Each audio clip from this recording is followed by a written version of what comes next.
사도신경으로 우리의 신앙을 고백하겠습니다. 나는 전능하신 아버지 하나님 천지의 창조주를 믿습니다. 나는 그의 유일하신 아들 우리 주 예수 그리스도를 믿습니다. 그는 성령으로 잉태되어 동정녀 마리아에게서 나시고 본디오 빌라도에게 고난을 받아 십자가에 못 박혀 죽으시고 장사된 지 사흘 만에 죽은 자 가운데서 다시 살아나셨으며 하늘에 오르시어 전능하신 아버지 하나님 우편에 앉아 계시다가 거기로부터 살아있는 자와 죽은 자를 심판하러 오십니다. 나는 성령을 믿으며 거룩한 공교회와 성도의 교제와 죄를 용서받는 것과 몸의 부활과 영생을 믿습니다. 아멘. 찬송가 449장 함께 찬양하겠습니다. 찬송가 449장입니다. 예수 따라가며 복은 순종하면 우리 행할 길 환하겠네. 주를 의지하며 순종하는 자를 주가 늘 함께 하시리라. 의지하고 순종하는 길은 예수 안에 즐겁고 복된 길이로다.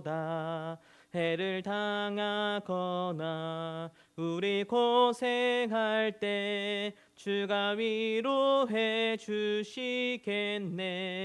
주를 의지하며 순종하는 자를 주가 안위해 주시리라.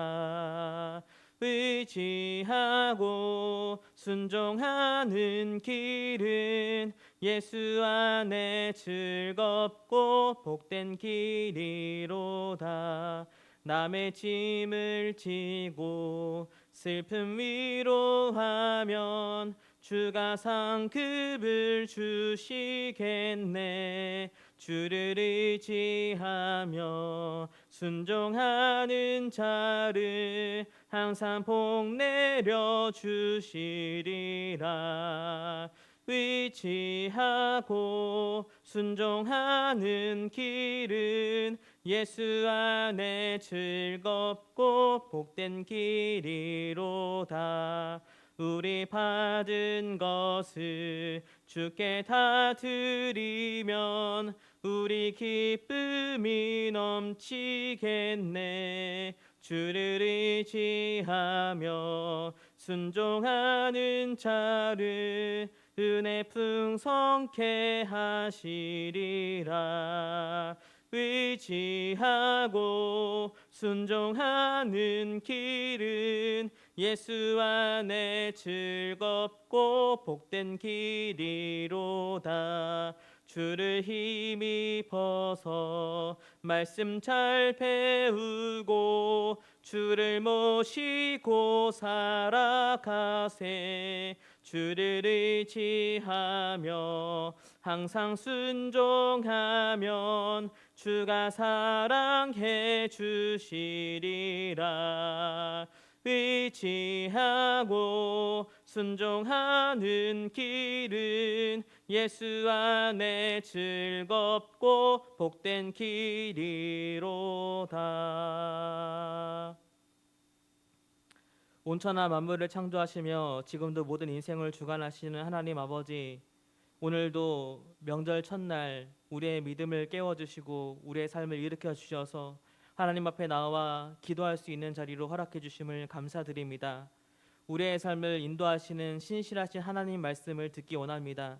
그 말씀 따라서 우리의 삶에 이루어질 하나님의 약속을 붙잡고 믿음 가지며 순종으로 기도하는 시간 되길 원합니다. 우리가 하나님께 순종으로 나아갈 때에 그때 우리의 삶에 복을 주시며 약속하신 말씀이 이루어지시는 하나님의 은혜가 우리의 삶에 차고 넘치게 하여 주옵소서. 예수님의 이름으로 감사하며 기도드립니다. 아멘. 오늘 함께 나눌 말씀은 열왕기하 8장 1절에서 15절까지 말씀입니다.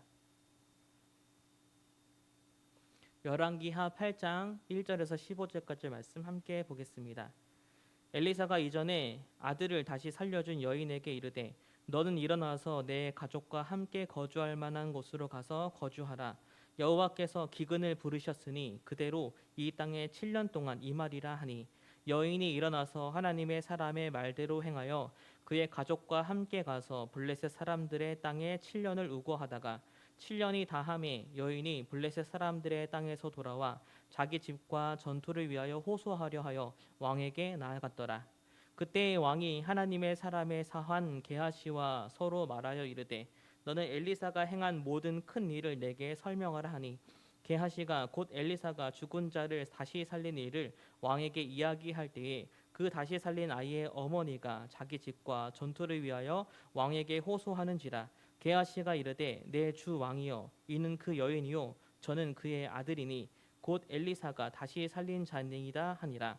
왕이 그 여인에게 물음에 여인이 설명한지라. 왕이 그를 위하여 한 관리를 임명하여 이르되 이 여인에게 속한 모든 것과 이 땅에서 떠날 때부터 이제까지 그의 밭의 소출을 다 돌려주라 하였더라.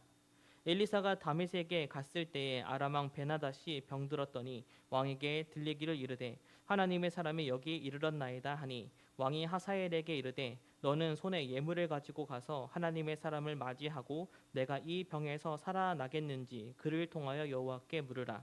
하사엘이 그를 맞이하러 갈새 다메섹의 모든 좋은 물품으로 예물을 삼아 가지고 낙타 40마리에 싣고 나아가서 그의 앞에 서서 이르되 당신의 아들 아람 왕 벤하닷이 나를 당신에게 보내 이르되 나의 이 병이 낫겠나이까 하더이다 하니 엘리사가 이르되 너는 가서 그에게 말하기를 왕이 반드시 나으리라 하라.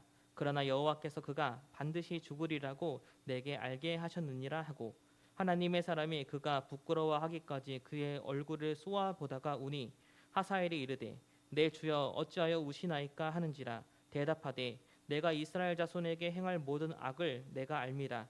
내가 그들의 성에 불을 지르며 장정을 칼로 죽이며 어린아이를 맺히며 아이벤 부녀를 가르리라 하니 하사엘이 이르되 당신의 개 같은 종이 무엇이기에 이런 큰 일을 행하리오니까 하더라. 엘리사가 대답하되 여호와께서 내가 아람 왕이 될 것을 내게 알게 하셨느니라 하더라. 그가 엘리사를 떠나가서 그의 주인에게 나아가니 왕이 그에게 묻되 엘리사가 내게 무슨 말을 하더냐 하니 대답하되 그가 내게 이르기를 왕이 반드시 살아나시리이다 하더이다 하더라. 그 이튿날에 하사엘이 이불을 물에 적시어 왕의 얼굴에 덮음에 왕이 죽은지라. 그가 대신하여 왕이 되니라. 아멘. 하나님이 말씀하시는 것은 반드시 이루어집니다. 그렇다면 그 말씀하신 뜻이 어떻게 이루어지는가? 오늘 본문은 선포된 말씀이 어떻게 이루어지는지에 대한 두 가지 이야기가 묶여져 있습니다. 첫 번째 이야기는 1절부터 6절까지 나오는데요. 수넴 여인과 관련된 이야기입니다. 일전에 엘리사는 수넴 여인의 아들을 살린 적이 있었죠. 오늘 본문 1절을 보시면 아시겠지만 이 수넴 여인은 여전히 이 엘리사의 이 보호 아래 있었다는 것을 알 수 있습니다. 하나님은 엘리야 때와 마찬가지로 이 엘리사의 때에 이스라엘에 7년 동안 기근이 이어질 거라고 그렇게 말씀하십니다. 이 기근 심판이죠. 이 기근이 7년 동안 이어질 거기 때문에 엘리사는 이 수넴 여인에게 이 땅을 떠나서 너희 가족들이 거주할 만한 곳으로 이주하라고 그렇게 말하고 있는 상황입니다. 그렇지만 자기의 본토를 떠난다는 것은 그렇게 쉬운 일이 아니죠.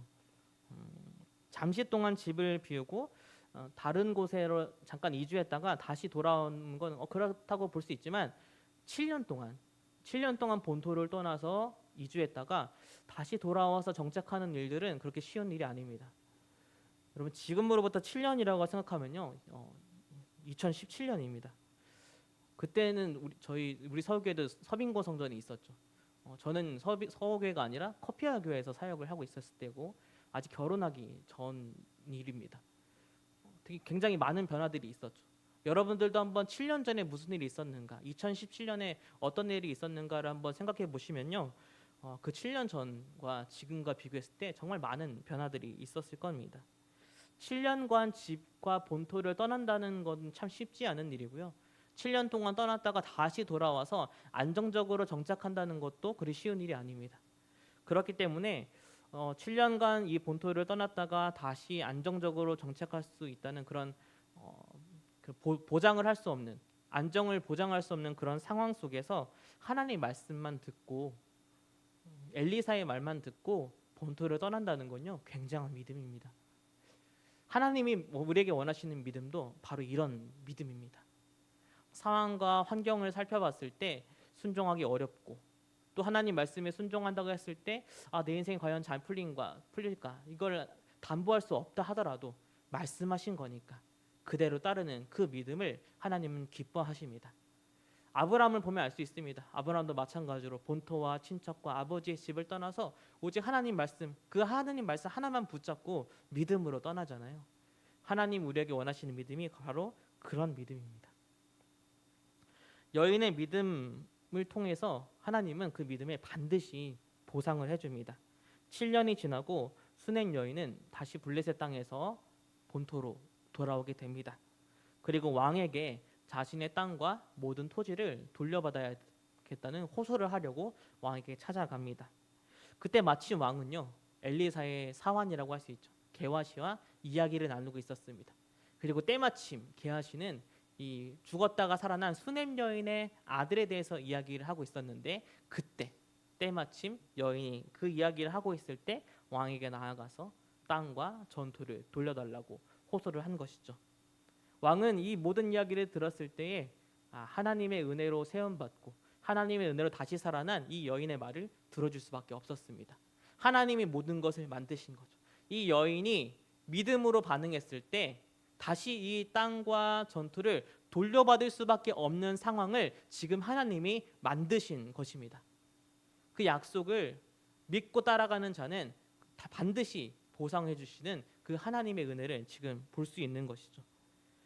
여러분, 우리가 이런 은혜를 경험해야 합니다.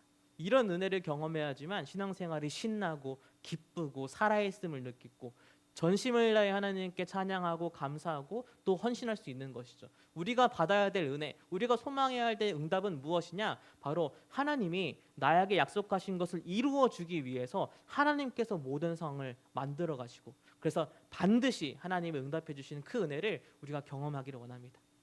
그 은혜를 경험하기 위하여서 오늘도 하나님 말씀에 전적으로 순종하기를 그렇게 기도하는 우리 은혜로운 시간이 되었으면 좋겠습니다. 그 은혜를 경험하기 위해서 우리가 해야 될 것은 오직 믿음밖에 없습니다. 우리의 신앙은 믿음에서 출발합니다. 예수님이 구원자이심을 믿는 것, 하나님의 은혜 없이는 우리는 여전히 교만할 수 없는 죄인이라는 것을 믿는 것, 그리고 우리를 구원하시기 위해 예수 그리스도께서 십자가를 지셨다는 것, 하나님이 나를 자녀 삼아 주신 것, 그리고 먼저 하나님의 나라와 의를 구할 때, 하나님 말씀에 전적으로 순종할 때에 하나님이 우리를 향한 약속, 우리를 향한 은혜를 넘치도록 주신다는 것, 그걸 믿고 가는 거죠. 그걸 믿고 기도하는 것입니다. 나를 향한 하나님의 뜻과 말씀은 반드시 응답될 거라는 믿음을 갖고 여러분 오늘도 우리 순종하기를 바랍니다. 안정을 담보할 수 없고 무조건 순종하기에는 계산이 앞서는 상황이 찾아온다 하더라도 나의 계산, 나의 모든 시각들, 내 모든 판단을 다 내려놓고 하나님 말씀을 전적으로 순종해서 응답을 경험하는 우리 성도님들의 삶이 되시기를 간절히 축복합니다. 하나님 말씀은 어떻게 이루어지는가? 두 번째 이야기가 바로 7절부터 15절까지 나옵니다. 엘리사는 이제 그 북쪽에 이제 북이스라엘의 북쪽에 있는 아람의 수도라고 할 수 있죠. 다메섹으로 갑니다. 아람의 군대 장관이었죠. 이 군대 장관이 이미 나병을 고침 받았습니다. 나만 장군이 이미 고침을 받았다는 사실은 이 아람 땅 온 땅에 이미 다 퍼져 있었습니다. 때마침 아람의 왕이라 할 수 있는 베나닷이 병에 걸렸습니다. 그래서 이번에도 이 병이 나을 수 있는지를 묻기 위해서 당연히 엘리사를 찾아갑니다. 그때 엘리사에게 찾아가서 왕이 나을 수 있겠습니까? 라고 물었던 신하의 이름이 바로 하사엘입니다. 하사엘은 왕에게 나아갔죠.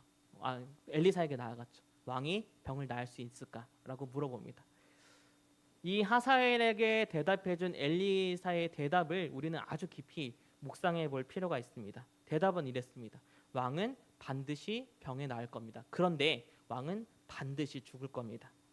그렇게 이야기를 하면서 엘리사는 이 하사엘의 얼굴을 뚫어져라 쳐다보는 거예요. 그러면서 펑펑 울기 시작합니다. 왜 울냐고 물어보니까 하사엘이 왕이 되어서, 너가 왕이 되어서 우리 북이스라엘 사람들에게 행할 모든 악한 일들을 하나님이 내게 알려주셨고 그것 때문에 울 수밖에 없다 말합니다. 하사엘은 말하죠. 나는 그런 그릇이 안 됩니다. 나는 그런 일을 할 수 없는 사람입니다. 왜 나한테 그런 말을 하십니까? 하지만 엘리사는 단호하게 말합니다. 하나님이 너가 아람의 왕이 될 것이라는 걸 나에게 말씀해 주셨다. 이렇게 말합니다. 실제로 본국에 돌아간 하사엘은 바로 왕을 암살합니다. 그리고 왕이 되죠. 여기서 우리는 두 가지 의문점을 생각해 볼 수 있습니다. 바로 첫 번째는 엘리사가 말씀을 선포하지 않았다면 하사엘은 왕을 죽이지 않았을지도 모른다라는 그런 의문입니다. 엘리사가 너는 왕이 될 거라고 이미 말했기 때문에 그 말을 통해서 하사엘은 마음속에 품고 있었던 악한 마음, 마음속에 품고 있었던 이 음모를 조금 더 확정해서 내가 할 수 있구나 이런 마음을 품을 수 있었다는 겁니다. 말씀만 전하지 않았다면 그 얘기를 하지 않았다면 하사엘이 왕이 되지 않을 수도 있을 거다 이렇게 생각할 수 있습니다. 두 번째는 바로 이런 겁니다. 하나님이 하사엘이 왕이 되어가지고 행할 모든 악한 일들을 보여줬다면 그러면은 말씀을 안 전하면 되는 거 아니었나? 아니면 하사엘이 왕이 돼서 악한 일을 행할 걸 아니까 미리 하사엘을 제거하거나 이러면 되지 않았을까라는 그런 의문입니다. 그렇지만 여러분 하나님이 뜻을 정하셨고 하나님이 그렇게 될 거라고 말씀하셨다면요. 그 말씀을 하신 순간부터는 어떠한 사람의 노력으로 그 말씀을 돌이킬 수가 없습니다.